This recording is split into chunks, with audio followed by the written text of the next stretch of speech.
how do we open? For me, this is such a huge piece of realization that we can come to as women when we start to understand that often our sexuality does not work in the way that the overculture tells us that it works, right? So we've grown up in a world that gives us messages about our sexuality all of the time. And by and large, we could say almost all of those messages are generated by male thinking. And when I say that, I mean by male writers, producers, and directors in Hollywood, male ad executives and CEOs of advertising companies, right? So think about this gorgeous, scantily clad, and when I say gorgeous, I mean one type of gorgeous, right? Which is generally tall, thin, leggy boobs. Um, Usually in a bikini or some other level of scantily clad, laid out across the top of a muscle car, for example, right? And let's not forget that she's also no older than 25. So we, we want to, yes, acknowledge that type of beauty, and also acknowledge it's only one type of beauty and only one form of sexuality. And it's based in how men who are at those upper levels of running companies and businesses and advertising and making movies present how female sexuality is in their fantasy. Um, this is part of the reason why men who have a midlife crisis um, tend to take a very young woman as a lover, right? Like they that whole thing, midlife crisis in men, is actually a very interesting topic, and I'm not gonna get into that today because it's not really what our topic is, but just to speak to it for a moment since I brought it up, it isn't always a crisis. It's often a transition and change, and that transition and change can be in crisis or not, but that transition and change for men is often about having spent 20 or 30 years of their lives being what everybody else sort of has told them they should be, what their mother thought they should be, what their dad taught them they should be, what their wife or significant other has wanted them to be, what they needed to be to provide for the kids, right? And then they get to midlife and they start to face their mortality and they start thinking about what they really want to be. And so again, that can happen through crisis or not crisis, but it's actually more a transition than a crisis at midlife into becoming more of who they really want to be themselves and what they really want to do in themselves. And they sometimes or even often stroke their ego by taking a younger lover, right? A really beautiful young woman to sort of like drink from her beauty. The problem with that is that society has told us that that one form of beauty at that one time of life is the um, height of beauty, the height of sexual expression. And along with that is the trope that we go for sex hot and heavy and hard, which again is how male sexuality often works. And I would say immature, undeveloped male sexuality. Because men who really own their sexuality and have cultivated their own relationship to their own sexual energy can become very sensuous, seductive lovers who really know how to open a woman out into her full sexual capacity. So, the reason that I'm speaking to all of that is to say that often when we come to, well, what does open me? How does female sexuality open? And we start engaging in new ideas and new principles about how this works, then we're coming up against those ideas inside of ourselves of hot and hard and fast, hot and heavy, um, gotta look this way, right? So I wanna say that there's nothing wrong with that kind of sexuality. If it's fun, pleasurable, exciting for you. And it's been my personal experience that I like sort of a mixture of all of the above. Like, I like to sometimes hit it hot and heavy and hard, and I also and what I mean by that is, you know, making out up against the wall, for example. Um, but the truth of my energetic signature, the truth of my feminine essence is that what I really want is to have my heart opened first, and that will open my sexuality, and it will, mm, open me out into all of the realms of pleasure that my being has the capacity for. And that's a very different energetic than hot and heavy and hard. And even those things can be combined, they can work together, um, best when there's already a heart connection established. So, what we're talking about today is actually you're gonna find a very individual thing for you personally. And always when we're talking about sovereign sexuality, we are talking about that, right? We're talking about you personally finding your own specific energetic signature, your own um pathways to ecstasy, your own claiming of what's true for you. And you might be a person who likes a broad mixture of things, or you might be a person who really likes quiet, soft, gentle sex every time. Or you might be somebody anywhere in between those two places. And all of it is fine. There's nothing wrong with any of it. We're talking today in terms of how female sexuality opens about essence. We're talking about feminine essence. And so, as a woman who identifies as a feminine essence being, as I'm imagining is true for many of you, and that's why you're here, um, there are deeper truths and deeper principles and deeper teachings, sacred sexuality teachings around how we open.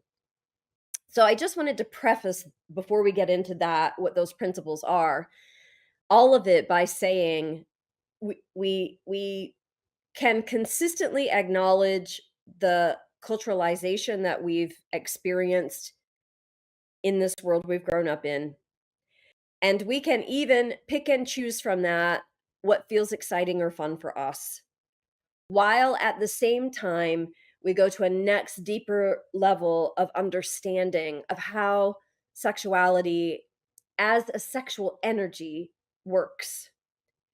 So, right, what's being presented in movies and media, that's not sexual energy, that's sex. And those are two different things. Sex is the act of putting genitals together in some fashion, whereas sexual energy is the pervasive energy that fills all beings and all things. And when it comes together and interacts with knowledge, conscientiousness, intention, intentionality, then you're in a whole different realm than just genitals coming together.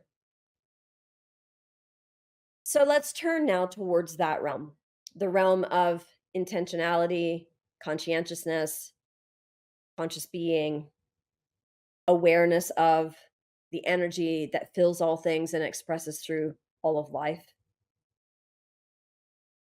To talk about female sexuality and how we open. So, when I say open, I mean that feeling of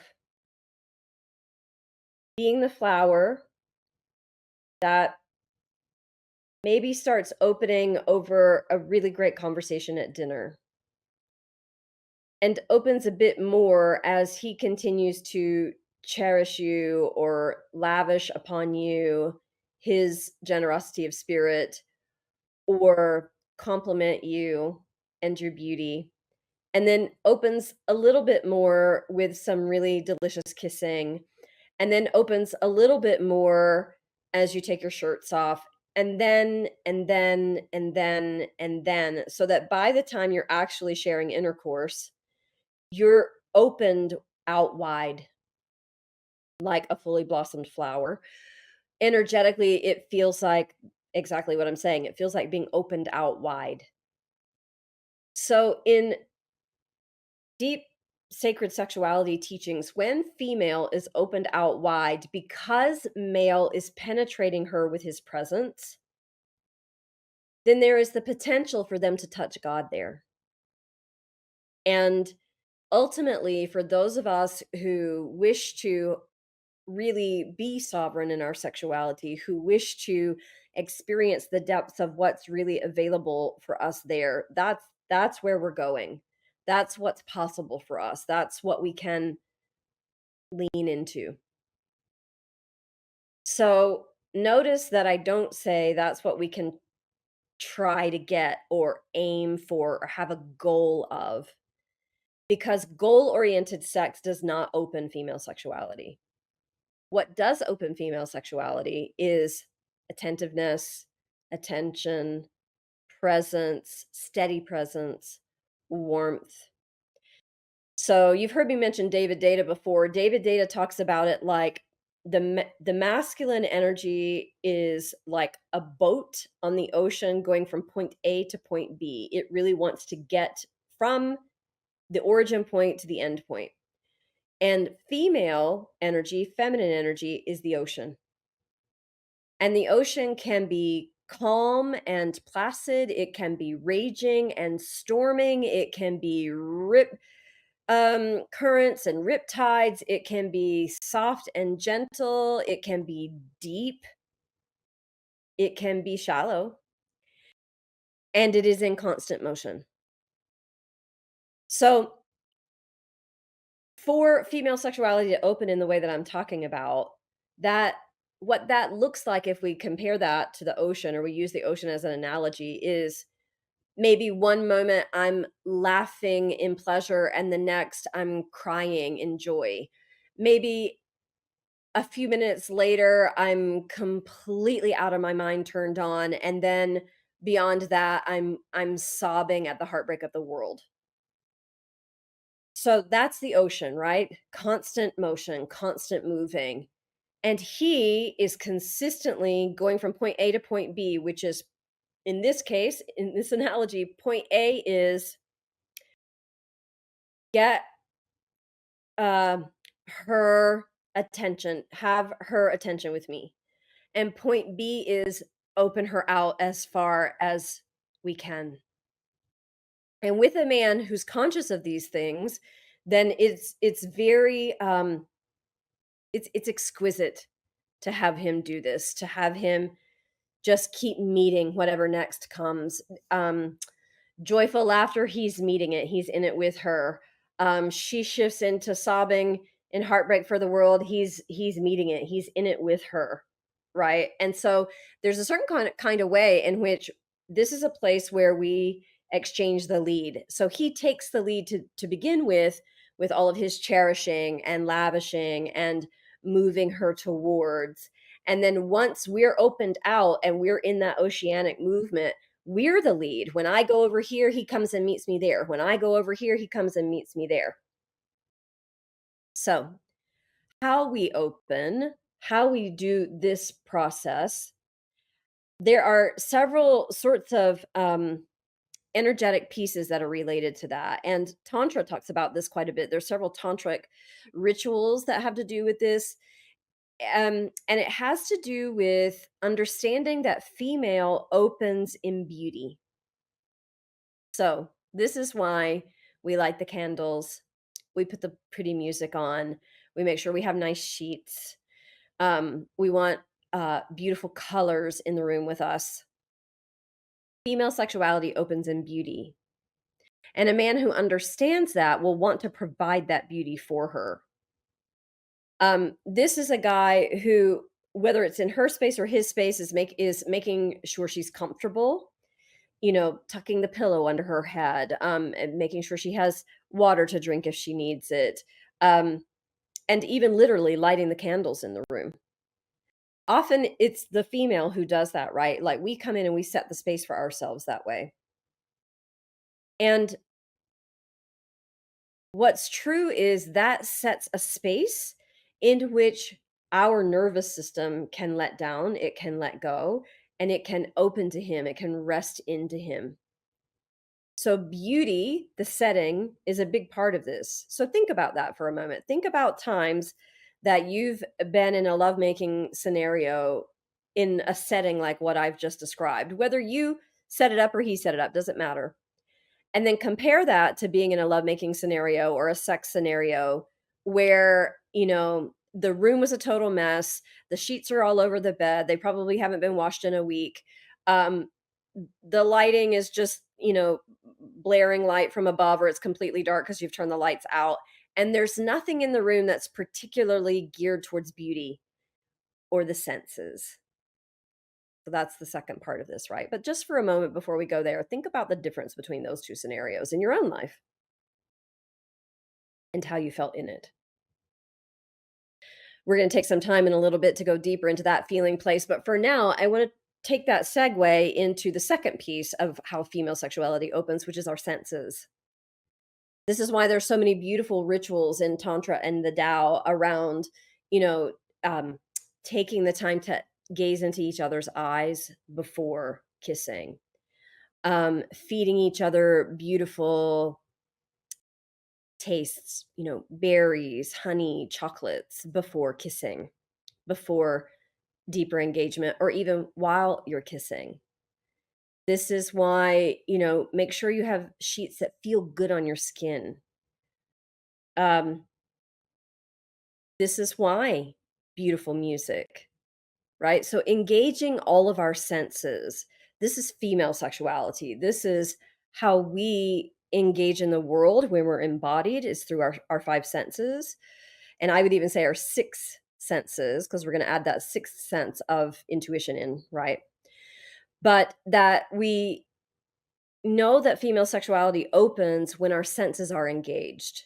And this is why, men who are tuned into this will take us to a really beautiful restaurant or want to make sure we have a meal that really tastes good to us. And if you watch men like this when you're with them, whether this is a long-term relationship or you're on a date with a new guy or somebody you've been dating for some time, when you get into your sensual experience, this fish is so good. Oh my God, that wine is gorgeous. What a beautiful place that you picked out for us. When you go there, watch him. He'll puff up. So guys like that, they do these things. They'll do things like they'll sit back in their chair and they'll put their arm over the back of their chair like this, and you could just see them. They're just like, "Yeah, I did that for her." Or they'll do things like they'll like straighten their shoulders back and puff out their chest while they're talking to you. That's the same thing. Sometimes they'll even lean in really close to you like this. So when you see a man doing that, he's enjoying the fact that you're reveling in the pleasure he has provided for you. So he wants to give that to you because when you open out into it, it feeds him. He gets nurtured by that feminine, by that Shakti. So, you know, men who are attuned to these kinds of things, they intuitively know that or they see that and they even if they've not like had any kind of, sexual training per se, very masculine men, they'll want to be providing that period and they'll revel in it when it's happening. And so when they get to the bedroom, it's just a next layer of that. It's a next level of that. They want to make sure they're providing pleasure for you. Now, you might get a guy like that who's got no who's kind of a perfunctory lover, but in as much as, he sort of knows the typical route of lips, breasts, clit, penetration. Or you might find a guy like that who has a deeper sense of everything. Either way, you can lead. That's a place where you can lead. You can ask for this need or slow it down here or offer this suggestion, um, to help you open, right? But either way, the point is he's gonna be there wanting to make sure you're having pleasure, and you can lead that wanting into what really works for you. So we've talked about, What have we talked about? We've talked about the senses, engaging the senses, and we've talked about the need for beauty in the environment. The other thing that really works for opening female sexuality is a male presence that can stay right there. And this is that thing that I was talking about where if I go over here in a feeling place, he goes and meets me there. If I go over here in a feeling place, he goes and meets me there. So that kind of presence, think about it like how the sun shines on the earth. It never stops and it never asks for anything in return. It just keeps giving, keeps shining, keeps being warm, keeps being present, right? So that's the kind of energetic from the masculine that opens female sexuality. So we've I've been talking up to this point about what he can do that opens us. And I want to shift now a little bit into what you can do that opens you in the realm of the things that I just talked about. So I always suggest to women that before you go on a date, whether that's with your husband of 15 years or the guy you just met and you're going on your second date with, that you take time, ideally an hour, at least an hour, two if you've got it or if you can create it, to help yourself open your sexuality, open your Shakti, open into your sensuality before the date. So, for example, let's say you've got a date on Friday night. You're going to be working all day on Friday, but you get to end the day at 4 and your date is at 7. You get home, you decompress from the day, you put work away completely. You put on some music that makes you feel sexy. You have a shower or a bath that feels super yummy to you, meaning you love the way your soap smells. You love the way your sponge feels on your body. You really give yourself time to enjoy all of that, to lavish it on yourself, to really sink into it and enjoy your body.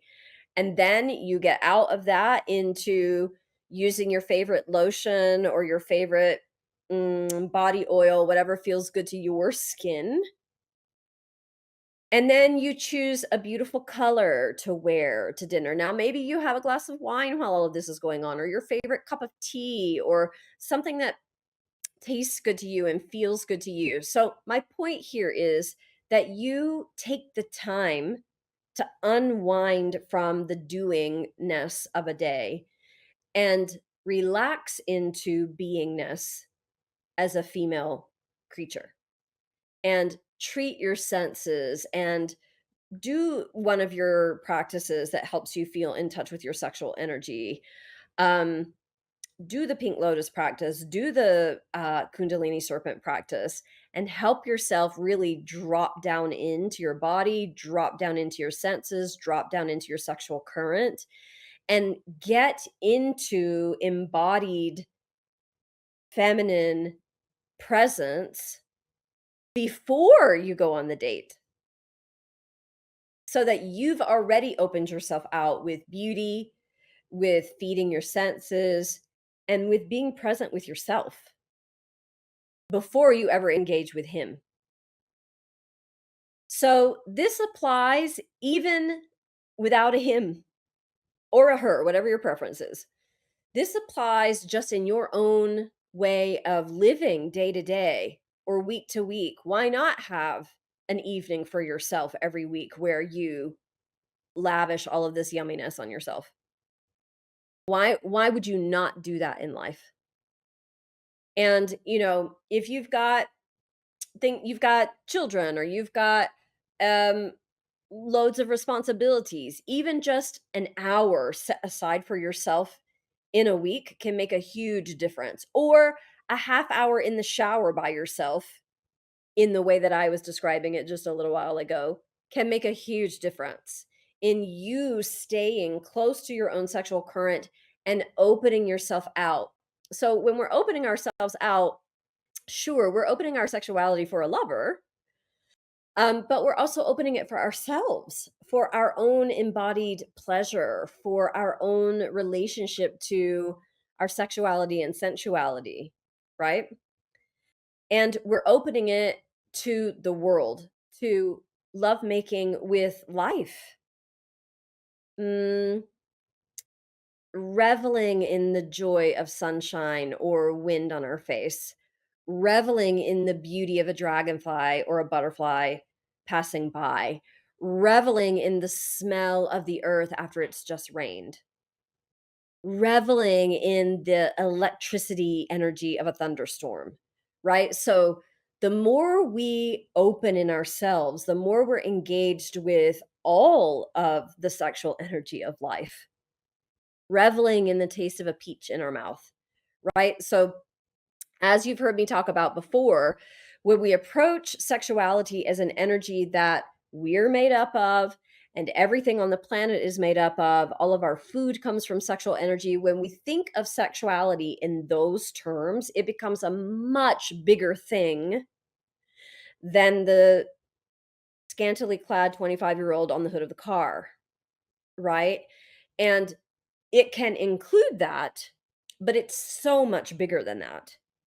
And this whole thing that we're talking about in terms of how we open is about opening ourselves to the joy and richness and pleasure of life for ourselves, with ourselves, and yes, sure, ideally with an amazing lover or two or three or whatever your pleasure is that way.